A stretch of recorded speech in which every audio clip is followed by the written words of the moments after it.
Hello दोस्तों, आप सभी को नमस्कार प्रणाम। हम अभी आ चुके हैं सुंदरी ग्राम सभा के दुधमनिया टोला। दुधमनिया टोला के हम उस जगह पे हैं जहां करीवालवा से होकर दुधमनिया से होते हुए नाचन तरफ की ओर जाने वाले रास्ते के ठीक दुधमनिया नाला के पास खड़े हैं। मैं इस जगह से आपको हर वो चीज दिखाने का प्रयास करूंगा जो दुधमनिया की हर वो चीज जहाँ लोग रहते हैं, कैसे मकान में रहते हैं, कौन कौन से लोग यहाँ रहते हैं, उनको हम बारी बारी से बताने का प्रयास करेंगे। दोस्तों, आप देख रहे होंगे दुधमनिया नाला की ये टूटी हुई पुल है जो किसी आकस्मिक बाढ़ के कारण से टूट चुका है, जो करीवालेवा से नाचनटाल के जाने वाले रास्ते को जोड़ने का काम करता था। दोस्तों, इस नाले में आपको पानी भी दिखाई दे रहा होगा। ये पानी से पहले या अभी भी लोग यहाँ की आसपास के लोग की जो सिंचाई की व्यवस्था है इसी नाले के माध्यम से किया करते हैं। जैसे खेती के रूप में धान, गेहूं, अरहर जैसे अन्य फसलें उगाया करते हैं।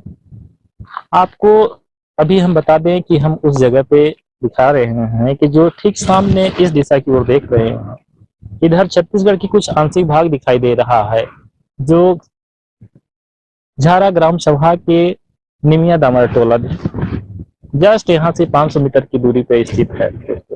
यानी कि हम कहें तो छत्तीसगढ़ की बॉर्डर पे ही स्थित हैं हम। इसके जस्ट इधर के हिस्सा जो है, पूरब साइड की जो हिस्सा आपको दिखाई दे रहा होगा दोस्तों, ये छत्तीसगढ़ की भाग है।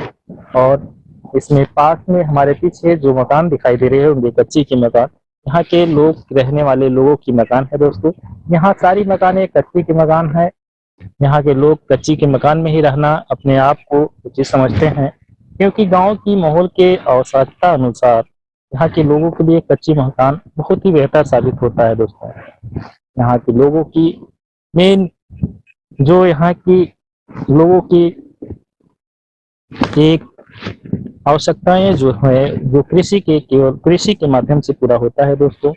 इस मोहल्ले से कुछ जुड़े जो समाज की दृष्टि से और सांस्कृतिक दृष्टि से, सभी दृष्टि से कुछ जो इस मोहल्ले के खास लोग हैं उनसे हम परिचय कराना चाहेंगे, उनके बारे में बताने का प्रयास करेंगे दोस्तों। हेलो दोस्तों, हम इसी मोहल्ले यानी दुधमनिया टोला के एक व्यक्ति हमें मिल चुके हैं। इनसे हम जानने का प्रयास करेंगे कि दुधमनिया टोला में ये कैसे जीवन यापन करते हैं, इनकी मूल आवश्यकताएं कहाँ से पूरा होती है, हम जानने का प्रयास करेंगे दोस्तों। सबसे पहले आप बताइए, आपका नाम क्या है? श्री कृष्ण।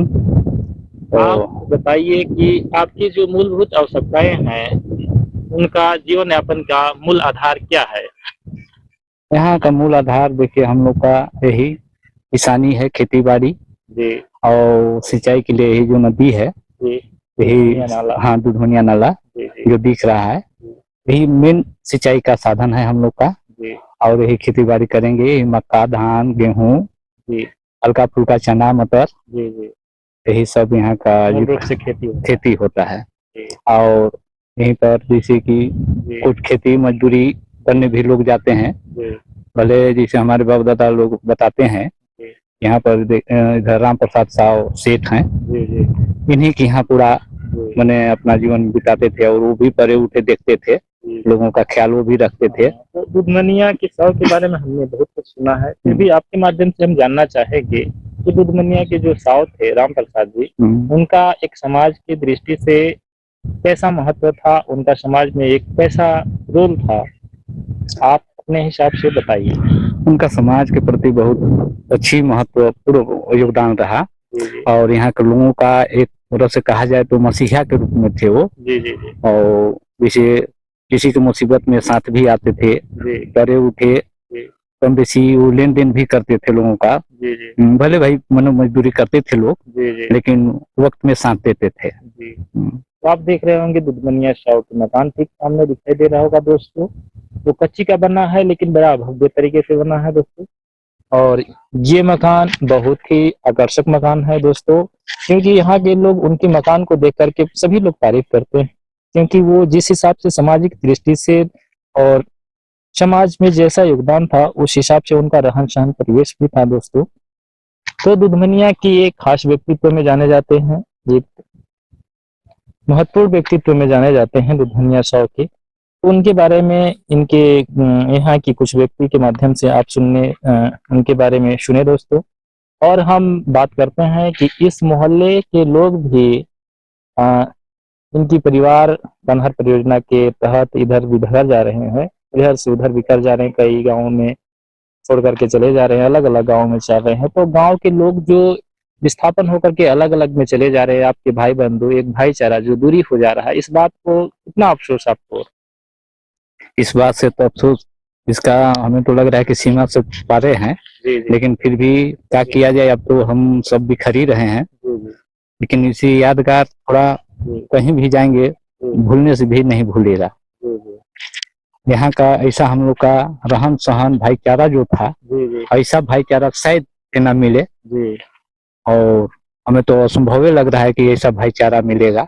उनका कहना है कि जो हमारा समाज पहले से बना हुआ था, जैसे हम लोग जम चुके थे, वो समाज में हम रह करके एक भली भांति जीवन यापन करते थे। यहाँ से जाने के बाद शायद हमको कैसा समाज मिलेगा, उस समाज में हम झेल पाएंगे या रह नहीं पाएंगे, इस बात के लेकर के बहुत लोग चिंतित हैं, अफसोस है। तो साथ ही हम इतना ही बात करेंगे दोस्तों, फिर अगले वीडियो में हम और यहाँ के जुड़े बातें करने का प्रयास करेंगे। धन्यवाद। हेलो दोस्तों, अभी हम आ चुके हैं दुधमनिया के उस स्थान पे जहां हमारे सुंदरी ग्राम सभा के एक चौकीदार हैं जिनका नाम रामचरण है। मैं उनके घर के पास अभी उपस्थित हूं। इनसे इस गांव और मोहल्ले के बारे में इनका क्या योगदान है और इनकी इस गांव से, मोहल्ले से कितना जुड़ाव था और अब है, इसके बारे में कुछ बात करेंगे। तो आप सबसे पहले अपना परिचय दीजिए कि आपका नाम क्या है और आप करते क्या हैं? अच्छा सर जी, जय हिंद सर। हमारा काम यही है कि देखिए हम नाम क्या है आपका? नाम हमारा रामचरण, जी जाति पनिका है। जी जी। और क्या करते हैं? प्यार करते हैं थाने में 82 से हम जुड़े हुए हैं, 84 से हमारा नियुक्ति हुआ है जी जी और अभी तक से हमारा बित्या जा रहा है जी जी। और चल रहे हैं, चला रहे हैं। गांव पब्लिक हमको अब कहा नहीं जा सकता है सर। जी जी।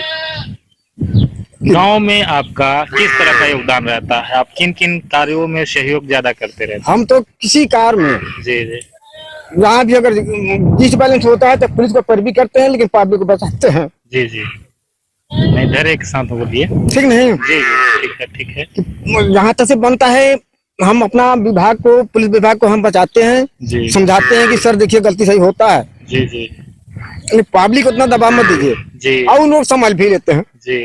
तो इनका कहना का मतलब है कि गांव में अगर छोटी मोटी समस्या हो जाता है तो उनका ये सहयोग करते हैं, और गांव के किसी तरह से कोई आफत विपत आते हैं तो उनको गांव में ही हल हम कराने अपने का से कोशिश, गांव में ही प्रधान से, गांव हाँ। ग्राम से औजार छोटा बड़ा लेकर हम उसको डील कर लेते हैं। लोगों के ही खत्म करने का कार्य करते हैं।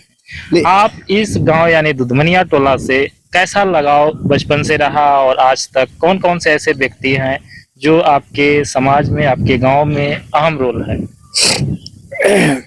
देखिए रोल ये पूछ रहे हैं तो सर हम क्या बतावें। जी जी रोल के मतलब ये है कि हमारे शांति क्षेत्र था ही, जी जी और शांति हम लोग की व्यवस्था होता था। हम लोग जितना भी बनता था, चार समाज मिलकर, बूढ़ बुजुर्ग, जी जी लड़का बच्चा लेकर सब सारी चीज को हम लोग डील ले रहे थे। जी और किसी आदमी ने हमको आया तो दोषी नहीं किया, जी जी और न तो मैं कहीं शिकायत भी नहीं किया। जी जी समाज के बीच में जब भी मैं जाते तो जैसा हमारा समाज कहते देखते हुए उचित हम लोग फैसला देते थे। जी जी जितना भी बनता था हम लोग प्रयास करते थे कि शासन प्रशासन, जी थाने तहसील पर मैटर न जाए। जी अगर ज्यादा मैटर जब बढ़ जा रहा है तो भाई वो तो जाना ही पड़ेगा, जी। वो तो हर हालत से जाना पड़ेगा। जी तो अभी तक से हम लोग किसी की नहीं बगाड़े हैं हम। जी और आज हम लोग ये भाई सरकार का योजना परियोजना है, अब हम लोग कहाँ छूटेंगे, कहाँ बिछड़ेंगे, कहाँ जाएंगे, जी तो भाई लोगों ने आप लोग कह दे रहे हैं। जी हो सकता है मुलाकात हो, या तो जी जी नहीं भी हो सकता है। नहीं भी हो सकता है। जी।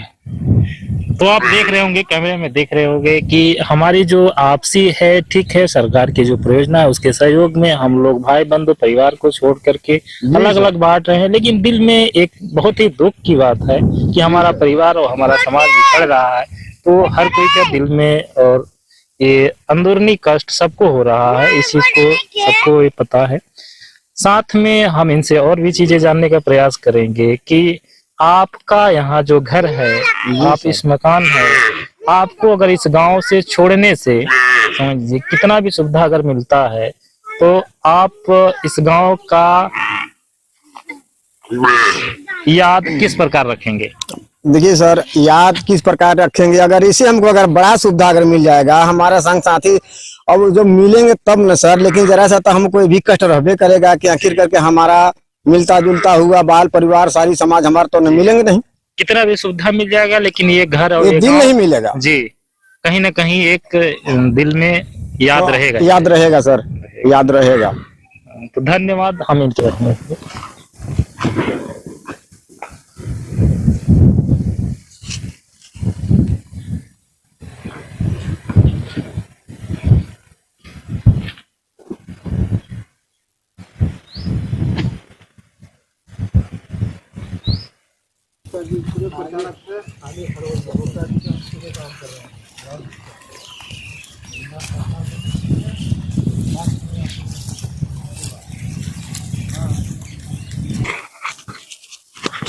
हेलो दोस्तों, अभी हम लोग आ चुके हैं सुंदरी ग्राम के दुधमनिया टोला के उस स्थान पे हैं जहां हमारे गांव के कुछ महत्वपूर्ण लोग हैं।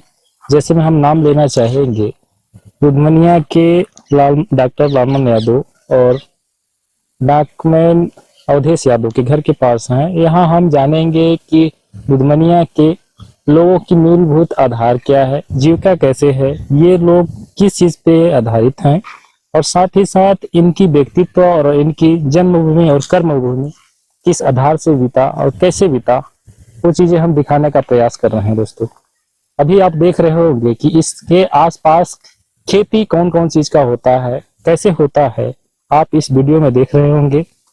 और जस्ट इसके बगल में डॉक्टर लालमन यादव का घर दिखाई दे रहा होगा और वो अभी प्रेजेंट में उपस्थित भी है। उनसे भी जानने का प्रयास करेंगे कि इनकी यहाँ पूर्वजों के साथ और अपने जीवन किस आधार पे कैसे यापन कर रहे हैं।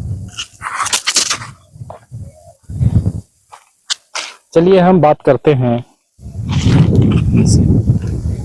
तो सर, पहले आप अपना नाम सहित परिचय दीजिए। मेरा नाम लालमन प्रसाद यादव जी, ग्राम सुंदरी टोला दुधमनिया जी के निवासी हैं। जी, हम लोग बाप दादाओं से यहाँ परंपराओं से जब से बाप दादा रहते थे, जी, हमारे बाबा, तब तक से हम लोग अपने जानने योग्य यहाँ रह रहे हैं। जी, जी, और यहाँ की रहन सहन जो हमारी थी, जी, इतना आनंद था जी, कि हम लोग कभी नहीं समझ पाए थे गांव समाज से भी लोग कि यहाँ कैसे है क्या है। हम लोग एक भाईचारे के रूप में जी, जी, जी, अपना जीवन बिताए। जी। अभी आप अपना स्वयं का व्यक्तित्व बताइए कि आपकी जो घर परिवार और स्वयं की जो जिम्मेदारियां हैं, जो आवश्यकताएं हैं, वो मूल रूप से किस चीज पर आधारित है, किन चीजों से आधारित है? हम लोग कृषि खेती से आधारित है, जी, कृषि ही कार्य करते हैं अपना, जी, जी, और अपने ऊपर से ही जो भी अपना धंधा थोड़ा बहुत आदमी चलाता करता रहता है। जी, जी, और नहीं तो हम लोग तो मूलभूत जो है कृषि का ही कार्य है। जी। वैसे आपका कहा जाए तो यहाँ परिवार में पहले प्रमुख रूप से कौन कौन निवास करते थे और आज कौन कौन रूप आप लोग रहते हैं? तो पहले हमारे बाबा थे, पिता थे, तो बाबा पिता तो नहीं है, न चाचा भी नहीं है। जी, अब लोग हम लोग यहाँ जो है, हमारे बाबा के 3 लड़के थे, हम लोग 2 लड़के के, उनके 2 लड़के के लड़के यहाँ हैं। जी, अब एक उनके लड़के चले गए छत्तीसगढ़ में, जी, तो वो लोग वहाँ रहते हैं, लेकिन आते जाते प्रेम भाव वही है, उतना ही, केवल यहाँ रहते नहीं है। जी, अब हम लोग यहाँ 2 ही, उनके बाबा के 2 ही लड़के थे, 2 लड़के के हम लोग 4 भाई हैं। वही चारों भाई यहाँ जीवन का अपना कृषि उद्योग, खेती बाड़ी तो जो भी है जी, उसी से अपना कार्य करते हैं और जी, अपने घर परिवार में जो प्रेम भाव है, जी, जी, आज उतना ही मिलन है कि इन्हें पता चलता है कि कौन कहाँ है, कि कौन कैसे है, लेकिन दोनों का प्रेम, चारों का प्रेम भाव वही चल रहा है। तो आज इस परियोजना के तहत हमारा परिवार, तमाम लोगों का परिवार अलग अलग बिखर जा रहा है। तो क्या आपके घर में के लोग भी अलग अलग बिखर रहे हैं? हाँ हाँ, हर जगह अलग अलग। वो तो भाई देखिए, आज पहले हमारे जो बाप दादाओं का संपत्ति था, जो जमीन थी, वह एक ऐसी जमीन थी जहाँ सब लोग इकट्ठा थे। आज तो जो जैसे जिधर चाह रहा उधर जाएगा, तभी तो कहाँ है जो एकत्रित हम लोग कर सके इतना। अब अपने अपने जगह पर ही लोग अलग अलग अपना सोचेंगे, जिससे बस जहाँ सुविधा है वहाँ ही निकलेगा। तो गांव बिछड़ रहा है, लोग बिछड़ रहे हैं, घर परिवार बिछड़ रहा है, इसको लेकर के कितना दुख और तकलीफ है? अरे दुख तो इतना है कि कहा नहीं जा सकता। जिस तरीके से दर्द जो है बच्चा देने के समय हर औरत को लगता है वह दर्द असहाय होती है, उससे 10 गुना ही दर्द है, जो दर्द का हम लोग बता ही नहीं सकते हैं। क्या बताया जाए, ये क्या कहा जाए, कैसे कहा जाए, ये दर्द क्या है। यह तो केवल शरीर नाम मात्र का शरीर बचा है, लेकिन प्राण तो है नहीं। लेकिन फिर भी इस शरीर को लेकर जब तक जीवन रहता चलना ही पड़ेगा, चाहे पहाड़ में जाकर रहे या जंगल में रहे, चाहे जहाँ रहे, रहना तो है। अब सरकार ने जो अपने मान लीजिए थोड़ा सा के लिए अपना प्लाट दे रही है, उस प्लाट से कैसे जीवन याचिका होगा? और जीवन याचिका तो होगा नहीं उससे। चलिए, इन्होंने अपने माध्यम से बताने का प्रयास किया कि यहाँ के लोग कैसे जीवन यापन करते थे, कैसे आज भी कर रहे हैं, और इस परियोजना के तहत लोगों की एक बिछड़ाव है उसको लेकर कितना अफसोस है मन में। ठीक है कि जो गवर्नमेंट के द्वारा सुविधा दिया जा रहा है, हम लोग वहाँ जा रहे हैं, लेकिन जो भाईचारा, जो एक सामाजिक लगाव था, वो चीजें छूट रहा है। उसको लेकर के हर कोई के दिल में थोड़ा दुख है। ये भावनात्मक रूप से, स्वाभाविक रूप से भी देखने को मिल रहा होगा दोस्तों। तो यहाँ हम डॉक्टर लालमन जी के घर पे रह रहे हैं। आप पीछे इनका दृश्य देख रहे होंगे कि यहाँ खेती होता है, जानवर भी पाले जाते हैं, गाय है, जैसे भैंस है, और आसपास पेड़ पौधे दिखाई दे रहे होंगे दोस्तों। इनका जस्ट सामने मकान दिख रहा होगा, जो कच्ची का बहुत बड़ा मकान दिख रहा है। यहीं पे पूरे परिवार के साथ रहते हैं, और गांव का एक परिवेश है कि कोई सभी लोग लगभग कच्ची के मकान में ही रहते हैं। ये ज्यादा सुविधा समझते हैं, क्योंकि गांव के माहौल के हिसाब से सुविधाएं जो हैं कच्ची के मकान में अच्छा रहना स्वाभाविक लगता है।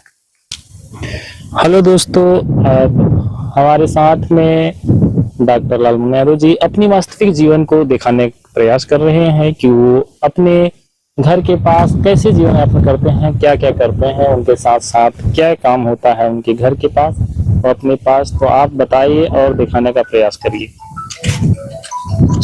देखिए, हमारा यहाँ पर जो हम जो है जानवर, अपना कृषि उद्योग, कृषि के साथ साथ चलते हैं, तो जानवर रखना ही पड़ेगा। और ये देखिए मेरा जानवर है, ये लोग पड़ोसी लोग हैं, पूरे घर परिवार है। इधर ऐसे आपके जानवर बांधे हुए हैं, ये घर द्वार, ये पूरा आपका खेत खलिहान का जानवर का ही इधर घर है। और घर जो है मेरा देख रहे हैं वहाँ पे है, ये जानवर के लिए इतना व्यवस्था किया गया है। और अपना यह खेत खलिहान द्वार पत्ती जो भी रखा हुआ है सब आपके सामने देख रहे हैं। पीछे की तरफ देख लीजिए, पूरा के पूरा जो है सब बस्ती बना हुआ है, सब खेती से ही लोग अपना जीवन यापन करते हैं। हर लोग अपने अपने जानवर को रखे हैं। अब यह कैसे स्थिति सुधरेगी, कहाँ लोग करेंगे, कैसे करेंगे, अब किसको बताया जाए। सामने देख रहे हैं पेड़ पौधा, कटहल है, आम है, अमरूद है, तमाम तरह के पेड़ों हैं। इतनी लगा करके सुविधा रखी गई थी, आज यह सुविधा जो है सभी के साथ छोड़ा जा रहा है, आदमी भी छोड़ रहा है।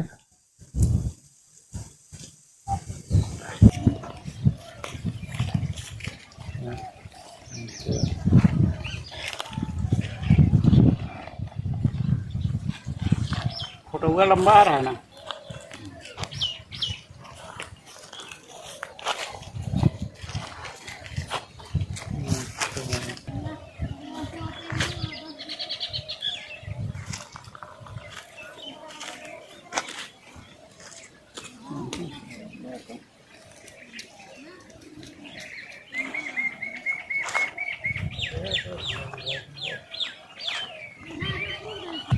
चल रहे हैं।